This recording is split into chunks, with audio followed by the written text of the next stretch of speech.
Muammar al-Gaddafi was the leader of Libya from 1969 until his killing in 2011. To this day, Gaddafi remains a discussed and controversial figure, who on one hand was disliked in the West, who saw him as a terror promoter and an authoritative dictator, and on the other hand, he was a strong advocate for Arab socialism, implementing multiple reforms which benefited the people of Libya. Gaddafi was born to a Bedouin farmer in 1942, and 21 years later, in 1963, he graduated the University of Libya. After his graduation, Gaddafi quickly began plotting to overthrow the Libyan monarchy of King Idris I, and after he graduated from the Libyan Military Academy in 1965, he steadily rose the ranks while still plotting to overthrow King Idris. In a military takeover on September 1, 1969, Gaddafi overthrew King Idris and took control of the government.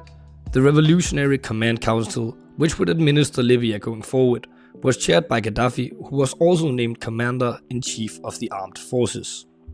In 1970, Gaddafi removed British and American military installations from Libya, and in the same year he drove out the majority of the native Italian and Jewish communities from Libya, and in 1973 he nationalized all petroleum assets owned by foreigners in the nation. Gaddafi also believed in Pan-Arabism, the unity of Arab nations, and the implementation of strict Islamic principles in Libya. He also became a leading figure in the Arab world and was vocally opposed against the Egypt-Israeli peace negotiations. Meanwhile, Gaddafi became more and more unpopular on the international scene, primarily from a Western perspective. Gaddafi's army also financed revolutionary groups around the world, including the Black Panthers and the Nation of Islam. As well, Gaddafi and his army vocally and presumably also economically supported terrorist organizations and terror actions against the West. Therefore, US warplanes bombed Libya in 1986, narrowly missing Gaddafi but killing or wounding several of his children in the process. And after Libya's alleged involvement in the destruction of a Scottish civilian airliner, the United Nations implemented restrictions on Libya. However, in the late 90s, Gaddafi turned the alleged perpetrators over to the UN, which resulted in the restrictions being lifted in 2003. Following the overthrow of the heads of governments in Libya's neighboring countries, Egypt and Tunisia, opposition against Gaddafi rose steadily. The Gaddafi regime ordered artillery, fighter jets and helicopter gunships to assault demonstration areas. International pressure on Gaddafi to resign grew as the opposition grew stronger. A resolution imposing travel restrictions, a weapons embargo, and asset freezes on the Gaddafi family was unanimously passed by the UN Security Council on February 26, 2011. And on February 28, the United States declared that it had blocked $30 billion in Gaddafi-related assets in Libya. Early in March, the International Court of Crime began its investigation into Gaddafi's alleged violations of human rights. Although the opposition grew even more, Gaddafi and his regime seemed to remain completely in control. And on April 30th, 2011, Gaddafi's youngest son was killed in an airstrike by NATO. And on May 16, the International Court of Crime issued arrest warrants against Gaddafi, his other son, and the Libyan intelligence chiefs. In August 2011, Gaddafi's hold on power got put under pressure as rebel forces entered Tripoli, the capital of Libya. Gaddafi escaped Tripoli and his whereabouts remained uncertain. Thereafter, rebels intensified their search for Gaddafi, implementing a $1.7 million bounty for the capture or killing of him. And on the 20th of October, rebels took control over Sirte and located and killed Gaddafi. Now we've talked about Gaddafi as an international figure, but let's take it down a level and look at Gaddafi as an advocate for socialist reforms on the national level. By the way, if you liked this video, please subscribe down in the right corner.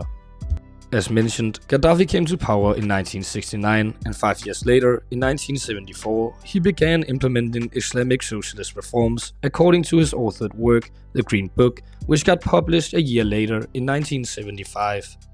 This included a type of populist governance allegedly functioning through labor unions, people's congresses, and other mass groups, along with the nationalization of numerous economic sectors. On March 2nd, 1977, Gaddafi dissolved the Libyan Arab Republic, which was replaced by the Great Socialist People's Libyan Arab Jamhuriya. This also meant the implementation of a new, completely green flag inspired by the Green Book. Some of Gaddafi's national accomplishments include the Libyan government heavily subsidizing electricity, making it very cheap, almost entirely free for all citizens. Loans in Libya had a 0% interest rate due to the banks being state-owned. Homes were considered a human right, and Gaddafi undertook significant public housing projects. All newly married couples nearly received $50,000. Universal healthcare and free education became widely accessible under Gaddafi's rule. The government provided substantial support for agriculture, including equipment and seeds. The government subsidized 50% of the price of a new car if a Libyan citizen wanted to buy their first car. Petrol was heavily subsidized and sold at extremely low prices, near $0.14 per liter. For a long period of time, Libya had no debt externally. There were several policies to support graduates, meaning they could receive money until they found employment. After the nationalization of the oil industry, the oil revenues were used to fund state services and subsidies. To support the child's upbringing, a family would get almost $5,000 if they had a new baby. 40 loaves of bread in Libya cost around $0.15. And Libya made significant investments in education, leading to a higher proportion of university graduates compared to many other countries in the region. Now, let's take a look at Libya since Gaddafi's death. Today, Libya is split between the internationally recognized UN government based in Tripoli and the Libyan government controlling the eastern part of the country. The Libyan inflation rate has increased significantly, and the country's GDP has taken a significant downfall. Libya ranks as 143 on the World Press Freedom Index.